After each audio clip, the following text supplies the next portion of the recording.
My name is Sharon Fisher, and I'm president of Soroptimist International. And joining me today is Ayushi Kundu from Kolkata, India, who is one of our president's appeal coordinators. You'll notice one person's missing today, Olga Sedenko, our other coordinator, who's writing an exam today, so she won't be joining us. In our first President's Appeal webinar, Exploring the Road to Equality, we shared 6 barriers to gender equality that prevent women and girls from reaching their full potential. We invited you on our virtual bus to visit and learn and become advocates for those women and girls who are left behind. And the last webinar, we heard about trafficking and the exploitation of girls, which is now posted on our website for further viewing. In this webinar, when it is over, I want you to wonder why we don't work as actively on the rights of older women as we do for other ages of women at risk of being left behind. COVID-19 has proven how interconnected the world is as the virus has skipped across borders and profoundly affected the most vulnerable. Older women are in that group, and as global citizens, each of us are only as strong as the most vulnerable. Having the same conversations over and over again have not created the change we need to see in the world. Perhaps this pandemic is an opportunity to press the reset button while the world has been made aware of the systemic flaws that have been exposed and appear to be listening.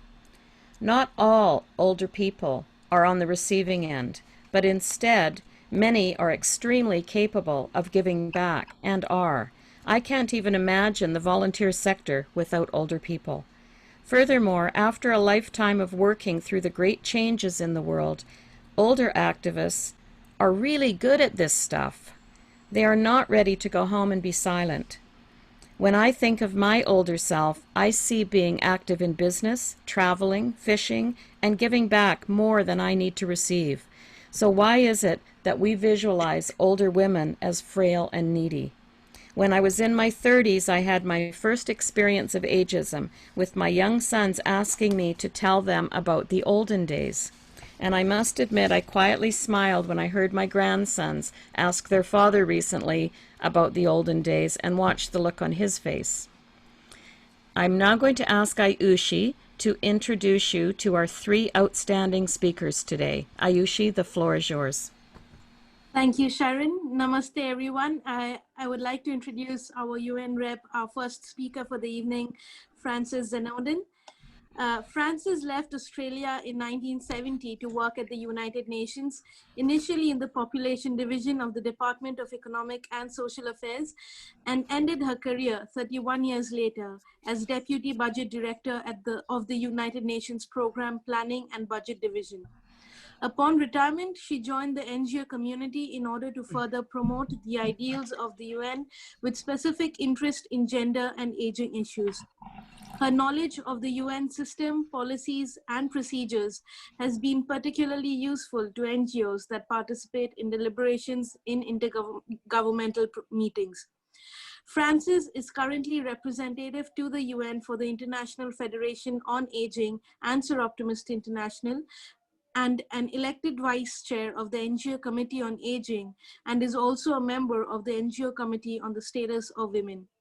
She was a key participant in the establishment of the Stakeholder Group on Aging in 2013 as part of the major groups and other stakeholders involved as civil society participants in sustainable development issues, and was actively engaged in the UN intergovernmental negotiations leading up to the adoption of the 2030 Agenda for Sustainable Development, ensuring inclusion of the concerns of older persons.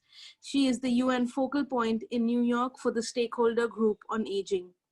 Frances is also actively involved in issues concerning the rights of older persons, particularly in the context of efforts being made by the open-ended working group on aging at the UN to elaborate a convention to protect and promote the rights of older persons.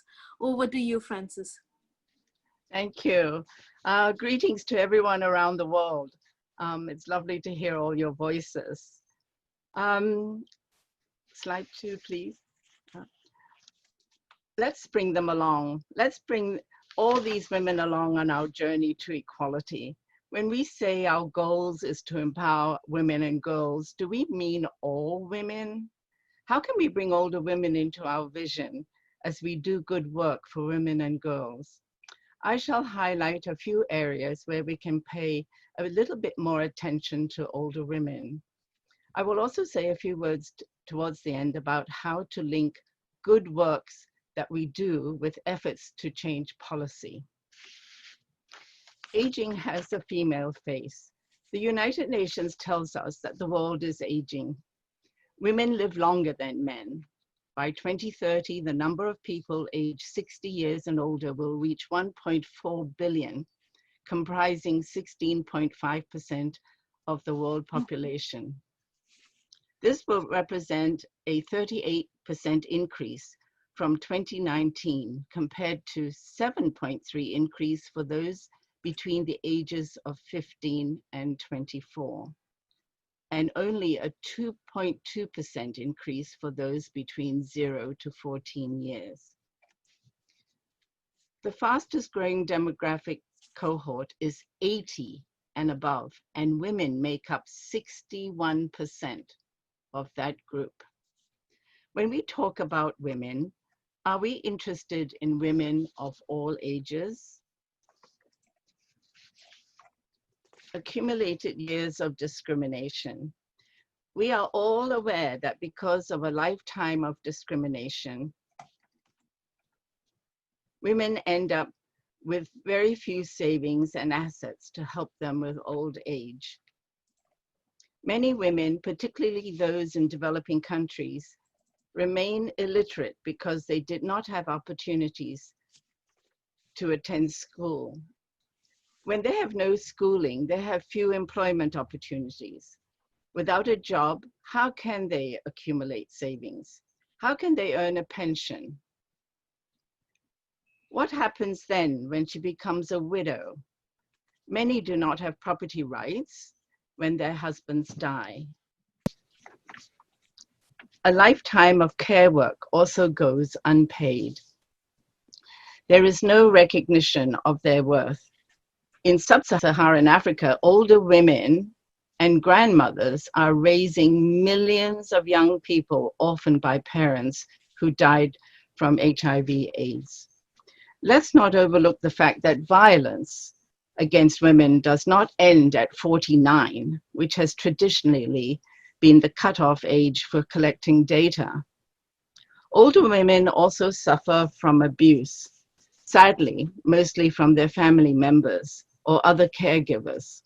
Physical, mental, emotional, and financial abuse. It is not rare that older women are abandoned. At a side event during a CSW meeting a few years ago, I was made aware of the annual pilgrimage in India of millions of Hindus who travel to the river Ganges to purify their bodies, and families leaving behind their older parents, usually older women, at temples because they are an economic burden.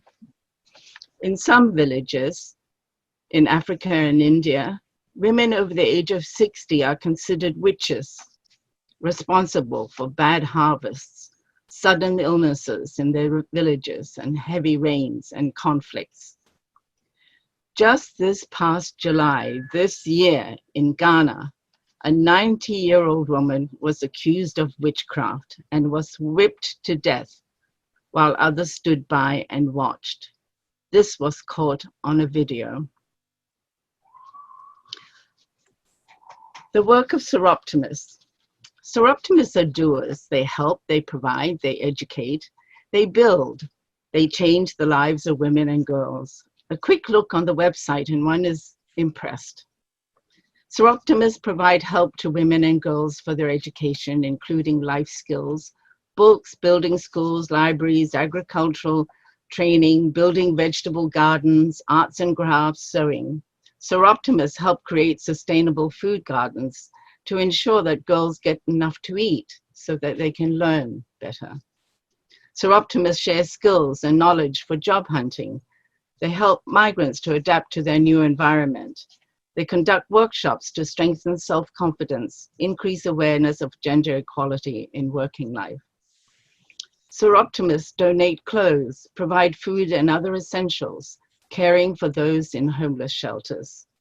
Soroptimists provide medical and midwife care, sexual health education, water and sanitation. Soroptimists care for those who suffer from violence and neglect, building sanctuaries, facilitating access to shelters, providing legal advice and counseling. In the course of our work, let's keep an eye open for older women. Let's include them. Do the young women and girls we serve have grandmothers in their lives? Are the young women and girls being raised by grandmothers? Are the young women and girls perhaps the young women and girls we are helping have responsibilities for their grandparents? Do we see older women as farmers, water carriers, selling fruits and vegetables in the local market? Do we see them as caregivers? In the towns and villages where we have projects, do we notice older women? Where are they and what are they doing? Are they isolated? Are they suffering because they do not have affordable and accessible health care? Do we see any signs of neglect and abuse? When we are helping young women and girls, we don't want their education, skills, employment opportunities, and access to healthcare to disappear as they get older. When we advocate for educating girls, we should include older women who may have missed out on an education when they were young. Some older women have never learned to read and write. We can include them by taking a life course approach to training and upgrading skills to ensure their autonomy and independence in old age. Their grandchildren will benefit too. Bring them along the journey to equality. When we advocate for sexual and reproductive health rights, we should include older women in terms of reproductive biology and gynecological issues throughout the life course. Don't just think about women during their reproductive years. Older women suffer from breast cancer, cervical cancer, hysterectomies, fistula. Bring them along the journey to equality. When we advocate for equal employment opportunities for women, what age group are we concerned about? At what age should a woman be told she is no longer needed in her job because she is too old? When we care for the homeless, are we recognizing the special needs of older women, their health concerns, their ailments, and their disabilities? When we fight against violence and abuse, do we understand the suffering of older women? My good friend Susan Summers will enlighten us on this particular topic. This is a photo of a class in Nepal, a literacy project. Aging Nepal is an NGO that works to improve the lives of older persons. In 2016, the NGO Committee on Aging in New York awarded a grant for Aging Nepal's literacy program for older persons. But only older women stayed the course. 2 men started, but felt intimidated by the women and left. The older women learned to read and write numerals, including signing their own name. They could read street names and were able to venture outside their home without fear of getting lost. They were taught to read signs in the local market, and they were taught to make and receive telephone calls. They read the clock and used home appliances with signs such as on, off, hot, cold.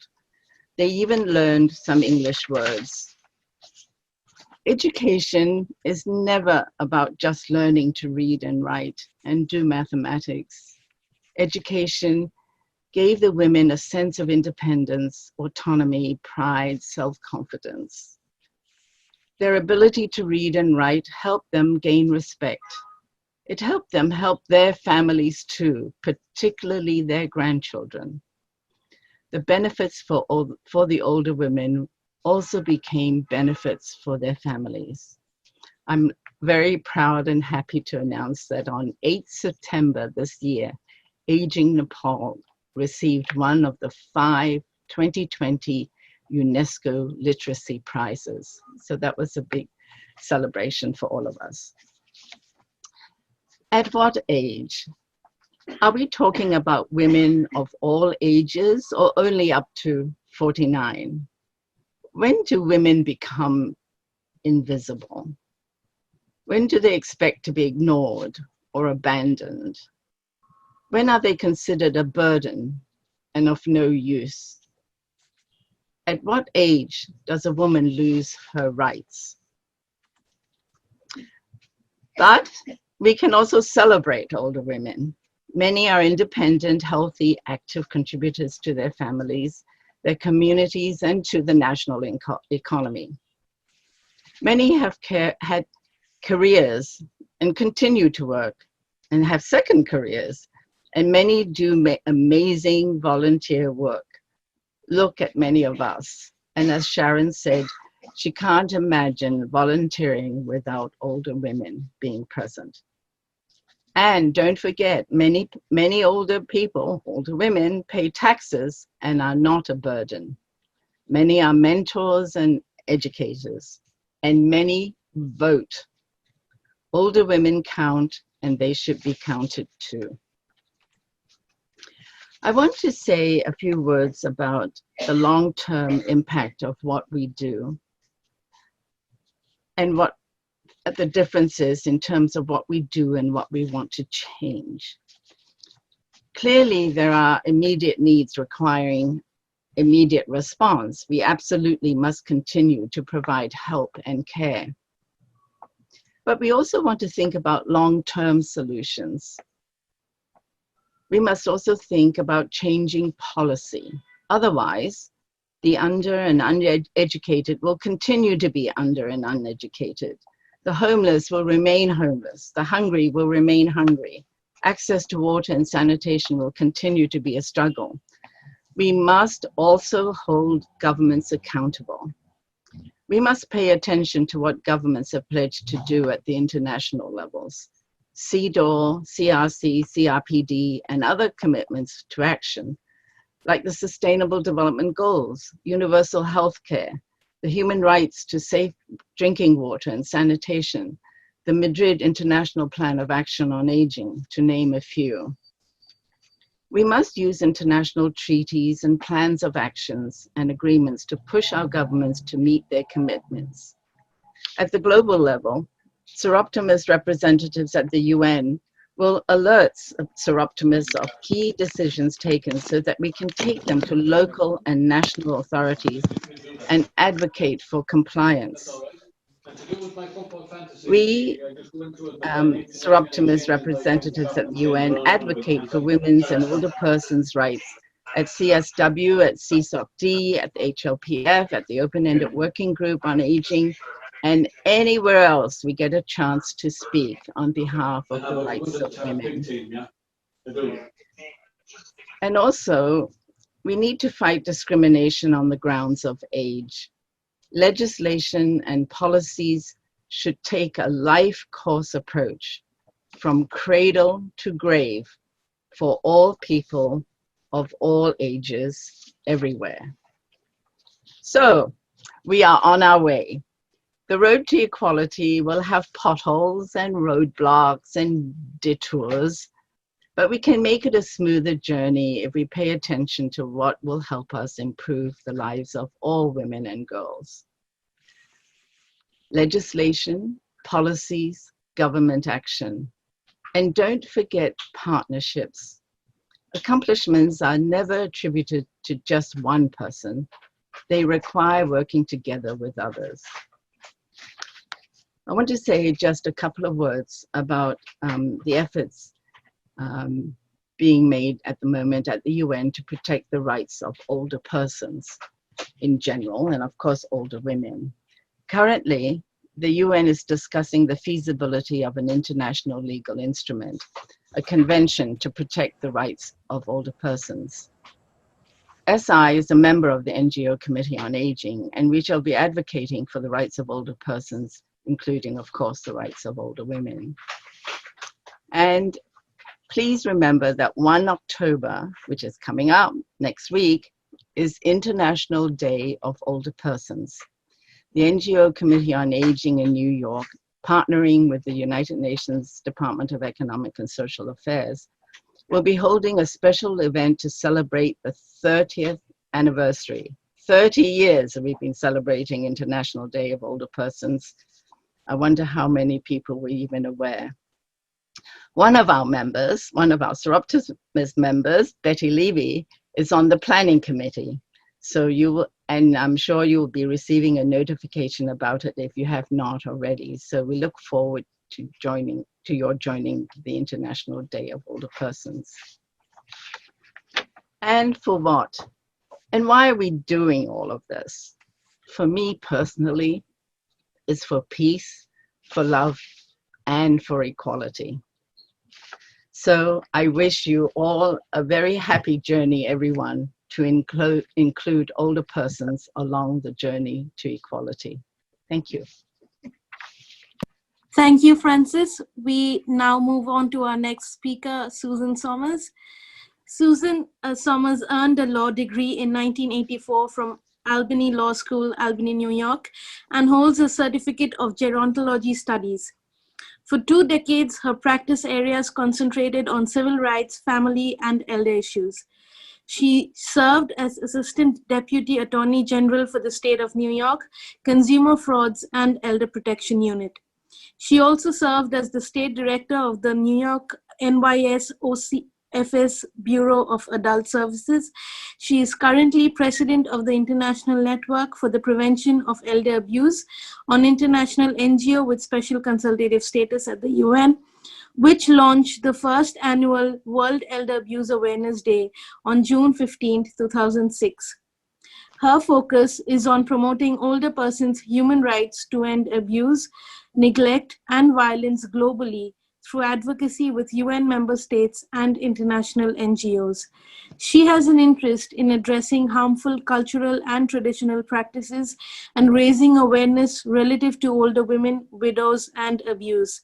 She co-chairs the NGO Committee on Aging, New York subcommittee to promote a new convention. Over to you, Susan. Well, thank you very much. And thank you, Frances, for that very moving and very well done overview of the issues that I only work in your shadow with. So thank you very much. And thank you, Sharon, and all the Soroptimists for inviting me today to be with you. It's quite an honor. So I'm going to talk to you a bit about elder abuse. And I'm going to, in the interest of time, skip over some of the stats and things that were already discussed so that we can get to the important thing, your questions and your suggestions about how we can deal with it. For this year, for the first time in history, there are more people on the planet over the age of 65 than under the age of 5. And the number of people who are 60 years and older will double to more than 2 billion by 2050. And that's from the World Economic Forum. So why are we talking about abuse of older persons today? And what, how much is there? What does it mean? And how do we know it if we see it? Well, estimates of abuse, according to the World Health Organization, says that globally, 1 in 6 people age 60 plus suffer from abuse. So that's nearly 141 million people. And in Europe, abuse, violence, and neglect of older people affects 25% of older people with high care needs every year. And the European region is an aging region. These numbers might be much higher because elder abuse is one of the most hidden and underreported. It's one of the last taboos and seriously considered a family issue still, although we'll talk about the public sphere shortly and the institutional abuse. Elder abuse can lead to serious physical injuries, long-term psychological consequences, including depression and anxiety. And it's predicted to increase as many countries are experiencing rapidly aging populations. To define elder abuse, we have a definition from the World Health Organization and IMPEA. And actually, IMPEA adopted this from another organization in England to stop the abuse. And then we basically stole it. And we've been using it with WHO all of these years, although it doesn't really cover all of the issues. And that's a big area of discussion. I think that perhaps Laura might mention that after there may be something going on in Canada, special workshops on that definitions. But right now, a lot of researchers look at it as elder abuse as a single or repeated act or a lack of appropriate action occurring within any relationship where there's an expectation of trust. So that twists people up, that expectation of trust.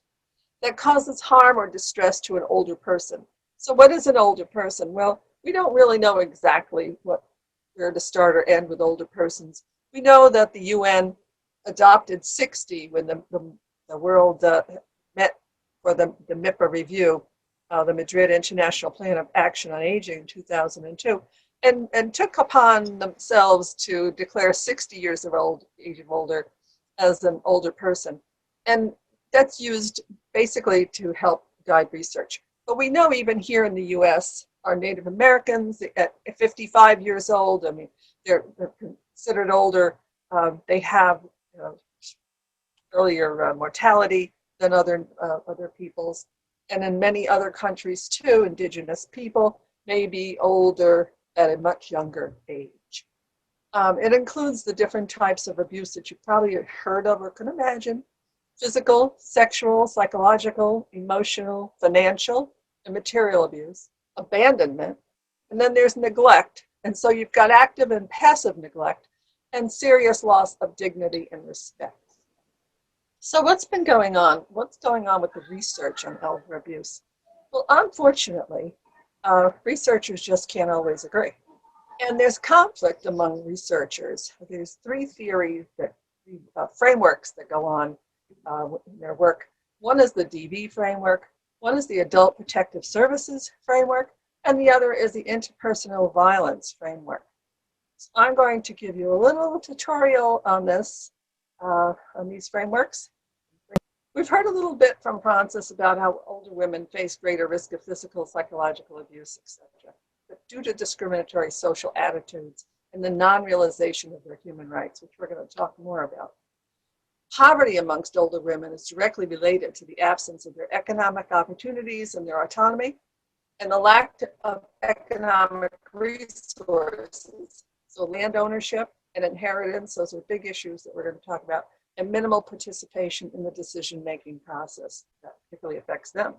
So I want you to imagine the next three slides depicting a woman of age 70 years old. So we're going to look at these three pictures.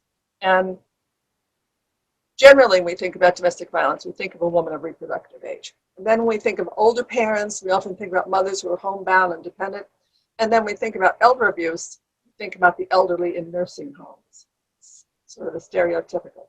So here's one picture. Is this elder abuse? And here's another photo or a poster to depict the situation. Do you call this respect? So this is considered something that people would formulate in their minds. And here are some stereotypes of older women. So is this stereotype picture of domestic violence? So you've got three different frameworks, but they all have in common, and they have some things that are different. We're all the same age. They were all 70 years old. They were all victims of family violence. They were all victims of physical abuse, and they were all women. But what's different?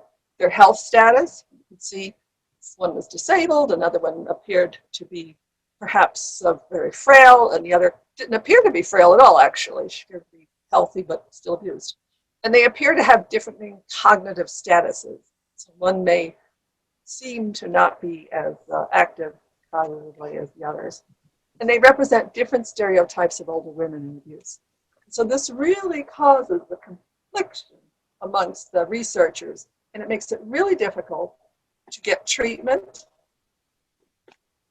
to develop laws and services based on these stereotypes, to get programs, because some of the programs assume that the cognitive capacity of one woman isn't appropriate for that particular program or the other program.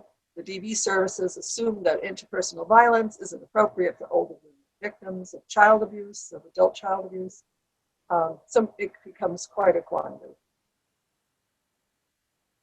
And we use now the Ecological Systems Framework, which looks at elder mistreatment and abuse and victimization risk on a bigger scale, interacting social and environmental factors, bringing them together. What are we doing to raise awareness about elder abuse? Well, the World Elder Abuse Awareness Day was started by UNPEA in 2006, and we worked for years to get many, many countries and many people to support this and to make it an institution. And then around 2011, we were able to negotiate amongst the member states in the General Assembly to have a resolution passed declaring World Elder Abuse Awareness Day as an international day of awareness that's celebrated every year on June 15th, much like the International Day of Older Person, October 1st. And it's a day to really bring a better understanding of abuse and neglect of older persons, raising cultural, social, economic, and demographic processes affecting elder abuse and neglect. So I think you probably know many of the forms of elder abuse, but there's a report that came into the Open-Ended Working Group on Aging in the 8th session. And one of the types of elder abuse that was raised, particularly by the Australian Human Rights Commission, said that the use of drugs to sedate older persons under the category of chemical abuse was a type of abuse, or even of violence, I would say, against older persons, and probably mostly against older women who happen to outnumber men. Witchcraft accusations, and there's been quite a bit of chat with regards to that, and we can clarify a lot of that shortly. Violence and property grabbing. And property grabbing, of course, is a form of violence. It's a form of financial exploitation. That's certainly an abuse and neglect, and often widows, once the man or the husband died, or they don't have a son or a brother to protect them, they're left at the wiles of the neighborhood or the community, and are often deprived not only of their property, they're not allowed to have any property, but often their children are even taken away from them. And they're thrown out of the village and are completely dispossessed of all of these things. I have put in some details and some data on human rights of Tanzania and Lesotho about the number, over 2,500 cases of murder of older men and women under the guise of calling them witches and hunting in 5 or 6 years back, and I don't know that it's gotten too much better, but they certainly are working very hard on it. It's hard to change ingrained cultural and traditional habits, beliefs, and this is something that you could really work at. I think that might be something that you might want to take on later, and we can talk more about that, how and where and what it would look like. There's other countries who said that homebound and dependent older persons are more at risk for abuse, and that financial abuse appears to be on the rise worldwide. So now, of course, we have this extreme showing of ageism that's come with the COVID-19 pandemic. We knew elder abuse was still widely overlooked, and it's a form of human rights violation. But it has certainly been made more visible during the COVID crisis. As you know, the thousands of older persons who died in nursing homes, left uncared for, refused medicine. We have many indications of this. Too much to go through right now. Older people are also facing robberies, kidnapping, and other domestic violence and being left to die, according to a Help Age International report. The lockdown measures aggravate the isolation in which abuse takes place, and it makes it even more difficult for older people to seek support. Now, doesn't that just sound exactly like a younger domestic violence victim, which I'm not to discount that. I'm sure the exact same thing is happening at all ages, because a person who's going to abuse has the opportunity to abuse, I believe, will abuse. And so everyone was locked down, but definitely the information on older persons is that's increased, unfortunately. We've seen some just disturbing ageism in the discussion about boomer remover in the social media. and we even did a seminar on that for World Elder Abuse Awareness Day, that violence that's perpetrated by hate speech is no less harmful to older person than it is to younger. And one of our colleagues of many, many years, Dr. Kalache, who used to be the head of the World Health Organization's aging program, said it very clearly that no person, young or old, is expendable. So regardless of the age of people being infected or affected by COVID, everyone is important, every life is important. So you want to talk about interventions, what you can do, and some concepts about victimization and things that we can do to improve older person's safety and quality of life. But when we do that, we need to remember that reducing the risk of re-victimization is the most important thing, but it has to be voluntary. Unless a person really does not have full cognitive awareness, older people can make decisions to not accept help. They can choose to accept some services, part services. You can't make them, and we don't have the right to make anybody do anything. It's an adult. Voluntariness is very important, and that an older person exercises their own self-determination.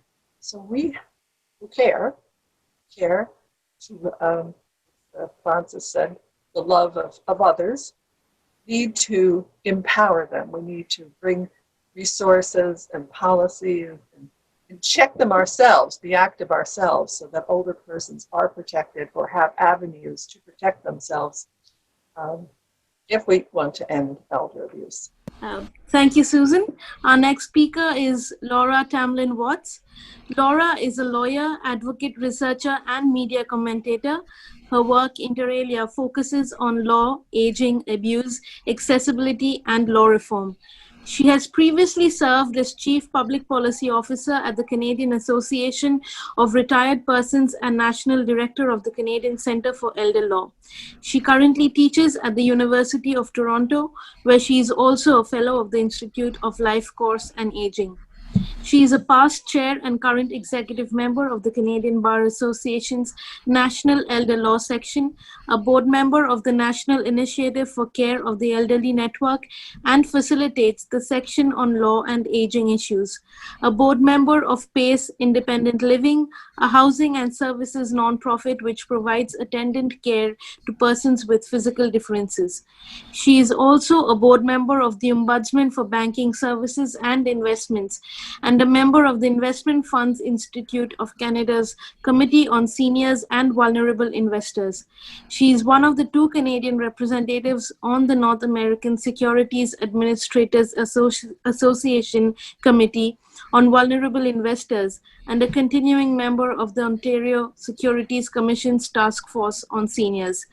Laura created and oversaw CARP's research portfolio and is actively involved with a number of national centers of excellence and a wide variety of current research initiatives, including the NICE Network, Age Well, and the Canadian Frailty Network.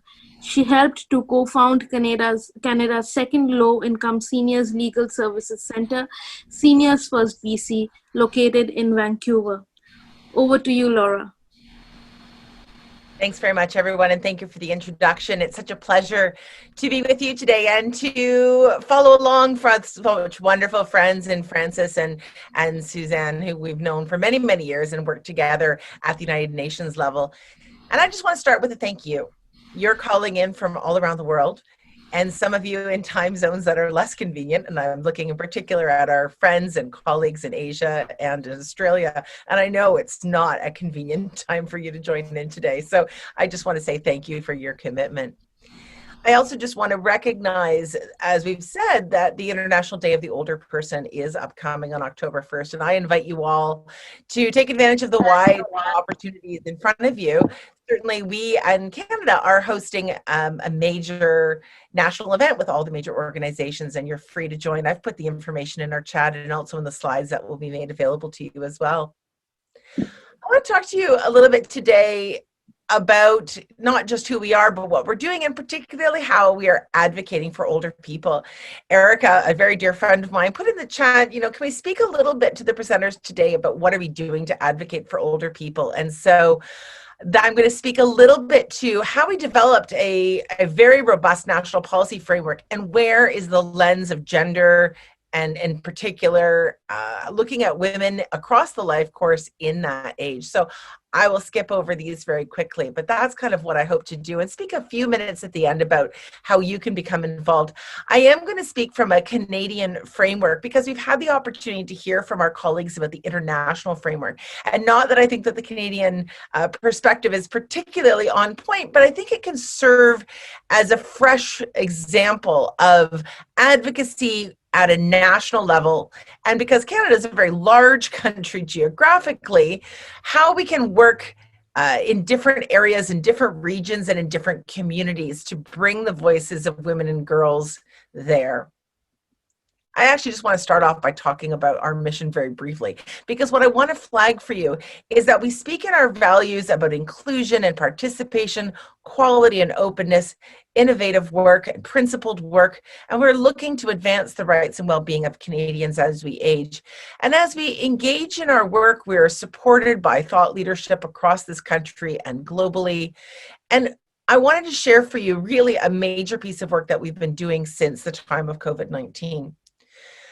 Understanding that there are going to be differential impacts to older people in the time of COVID-19, and then also looking at through the lenses of a wide variety of perspectives, gender being one of those key lenses that we were looking at. We were challenged in Canada, and this is true in many other countries as well, by not actually having a roadmap around how to be more age inclusive. We would have national seniors policies come and go. We'd have sometimes bits and pieces of a gender policy, but we didn't really have any substantive work that people could rally around. So we didn't sleep for about 6 months, as I'm sure many of you who are very busy in the time of COVID-19 didn't either. And we put our full force consulting across this country. We consulted high and low. We added in, of course, the best in our evidence-based research from health sectors, sociological sectors, immunological sectors. We looked at housing. We looked at poverty. We looked at elder abuse. Thank you, Susan, for your leadership in that area in particular. And we came up with what we call compass points for a roadmap to an age-inclusive Canada. I want to share with you pieces of that roadmap, but I have drawn out for you where we have identified differential impact. So this goes to your question, Erica. How do we map and advocate for older women and women across the life course? And my first answer to you is we have to see it. We have to see what the issues are, and then we need to understand the differential impact. We need to call those areas out and then build allies and demand substantive change. So I'm going to very quickly kind of go through some of the key issues that we've identified and call out for you again where we've identified this differential impact. Certainly, abuse of older women is a particular and unique area that we are looking at when we're looking at elder abuse. In the Canadian experience, men are catching up to women in terms of age. It used to be that there was a big difference in our age gap, but like many other OECD countries, that age gap is narrowing, mostly because men stopped smoking. Actually, that was a huge epidemiological impact.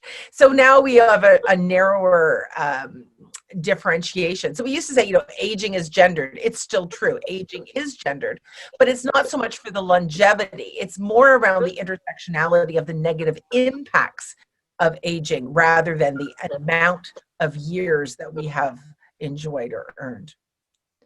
In red, I've called out for you, as we've gone through our national platform, particular areas where we saw significant differences in gender as we look through the lens. And so just to give you a sense, we speak about probably about 1 in 5 older Canadians will experience abuse and neglect. And, globally, the World Health Organization says it's about 1 in 6. I think that's a sharp underrepresentation. And certainly in our research, I could say 1 in 5, except I have not talked with an older woman who has not herself experienced some form of abuse or discrimination or know somebody who has. So really, this is a set of lived experiences.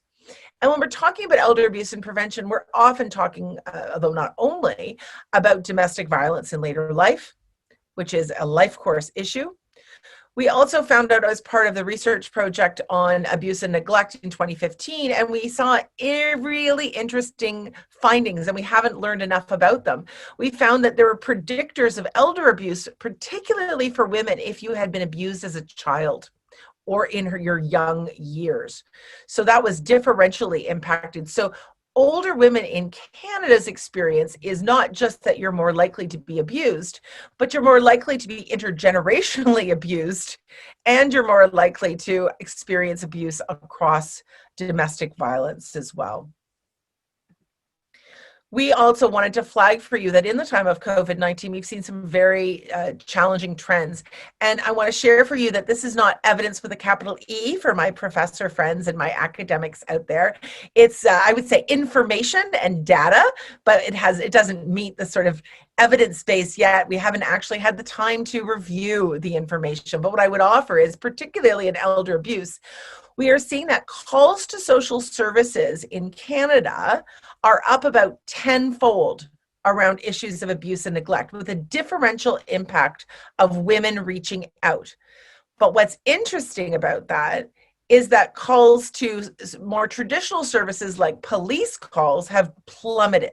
Now, and so we know that people are reaching out, and we believe it's because the people are locked in with their abusers. And we've seen this as the differential impact by gender as well. So it appears, again, it's small e evidence, not capital E evidence, that there has been a differential impact in the experience of elder abuse due to being, kept at home during COVID-19 or experiences of neglect. Really important to know that we're seeing that impact. Optimal health and wellness in our roadmap talks specifically about key issues. And this is where we talk about acute care, chronic care, as well as forms of preventive health and well-being. And when you go online, and I hope you will, I invite you to, you'll see that this is a dynamic document. You can download it as a PDF, or you can use it dynamically on our website. So under each issues, you'll open it up and you'll see very key recommendations. I wanted to indicate to you that those areas that are in red are areas where we've seen significant gender impact. So there's more people on waiting for care and support and medical care than there are men. We see that in the areas of innovation, there are more innovation areas for men, about men's health and men's services than there are for older women. And we see this as well as that there's some real challenges around dementia, cognitive impairment, and sensory health. I know that we are all thinking about infection prevention right now. We're not always thinking about disaster response. And when we were going through areas that we were looking through these lenses, we see that there's some differential uptakes with vaccines. Now, vaccines for older people in Canada have a real challenge. Only about 3% of Canadian seniors have all the vaccines they're supposed to have, 3%. And we don't have schedules and so on. And some are covered and some are not covered. And so we see that vaccine uptake does differentially negatively impact women, particularly when there's a cost associated with it. And also many of them have caregiving issues that they are not able to go get vaccinated, or they are challenged. Disaster response as well, we see that older women are not as able or as prepared as men in Canada to survive a disaster, whether that be a climate change, national disaster, or some other form of intervention. Talking about gender and caregiving is almost so often, talking about kind of the same thing. But what I want to share with you is that we really called out some very significant gender-based differences around family caregiving. We know that older women are providing care for spouses. Many times they're providing care for younger adult children. They're often providing intergenerational care for grandchildren or great-grandchildren, and that this has negatively impacted their ability to participate in the workforce and can cause enormous amounts of stress and challenges. We know as well that in long-term care and staffing issues is overwhelmingly staffed by women. And in the Canadian context, very often the lower paid jobs supported in long-term care or other care settings are by often racialized women, many of whom are over the age of 50, 55, or 60, and still trying to make ends meet at home. And that's true for home care, both in terms of recipients of home care and the provision. In our last few minutes, I just want to share with you that there are, of course, significant impacts with economic security. If you make 72 cents on your dollar at best, and you have many, many interruptions in your ability to save, or you have challenges associated with getting pensions because of workforce inclusion, and that is more impacted if you've come into Canada as a newcomer. You wouldn't be able to necessarily qualify for all or any of our public pension issues. We see also that where pensioners are not supported or protected by corporate default, women employees are more negatively impacted. So men tend to have more economic resilience. If you have a company that's gone under and the pension goes under with it, men are able to manage better, and women have a greater degree of negative impact. We know that workplace inclusion and workforce inclusion is enormously challenging for older workers. This is ever much the case for intergenerational employment opportunities for women, and where they are included, they tend to be included at lower rates of pay. My last piece will just build on that point about social inclusion. Women are so often the connectors, and some of the issues that you see around loneliness, like men's loneliness, can come when the woman may predecease. I mean, that suggests in many cases a heterosexual relationship, and certainly that's not necessarily what I'm saying is always the standard. But we are seeing that women are very often the connectors in community works, social engagement, and that burden of social connection and community building is critically important, and it does in so many ways fall to older women. And the last piece I will say is that there's enormous issues around rural issues, Indigenous issues, and that we are really not looking at supporting women in intergenerationalism. It tends to be women that are holding up intergenerationalism that they carry in many cases, the many generations, often economic as well as social care. And so we talk about intergenerational as helping older people. In our case, I need us to make sure that we understand that there's work. There's a burden of work associated with doing that. And it's usually not the children that are doing that work. It tends to be the older people. Overwhelmingly, we found, of course, that older women are caught intersectionally by the idea of ageism, as well as gender and any other types of intersectionality negatively affect as well. Just to wrap up, I want to share with you that this is an example of many, many of our free webinars at canage.ca. And again, I'll put that in the chat as well. That's canage.ca/voices. We're encouraging everyone to come and join us from around the world. And we put a number of our different times. Please have a chance to check it on the website and follow us. Please join CanAge if you will. You do not have to be Canadian to join, and it's free to join, but we'd love to be in contact and learn from you and learn from your experiences. That's how you can reach out to us. And I'm so very pleased to thank you for all the work that you do. I, many, many years ago, got a little scholarship from the Soroptimist Club, and that helped me move forward with my education. And so it's so wonderful to see how women, supporting women through our generations, can make such a contribution to society. Thanks so much for having me today. Thank you, Laura. I did not know that you got a Soroptimist scholarship years ago, so that's a good piece of information. For those of you that don't know, I actually do work in this field and in British Columbia with the prevention and awareness of adult abuse, neglect, and self-neglect throughout the province. So there's so many similarities in this area of work and to what we all do all the time. But we can't be bystanders. We can't be bystanders in this world because you never know when someone is in trouble. And we know that from all ages of women and girls, but particularly with older women. And it's quite often the people that are closest to them that see it first, the neighbors, the friends, and the family. We have to challenge and change social norms that tell us to mind our own business, but we also must learn what kind of role we can play as bystanders. think about intergenerational projects. And in my work, we offer a bystander engagement workshop called It's Not Right, Neighbors, Friends, and Family, where you learn how to speak with older people and how to do it appropriately so that you're not intimidating them and making their situation worse. Many times, the worst offenders for older women's violence is coming from within their own family and friend group and caregiving groups. So thank you again, Laura, and thank you to all our other speakers. I always see Laura from a distance on a platform coming forth with wonderful information, so we will have to have that drink at Whistler one of these days if we ever get to travel again.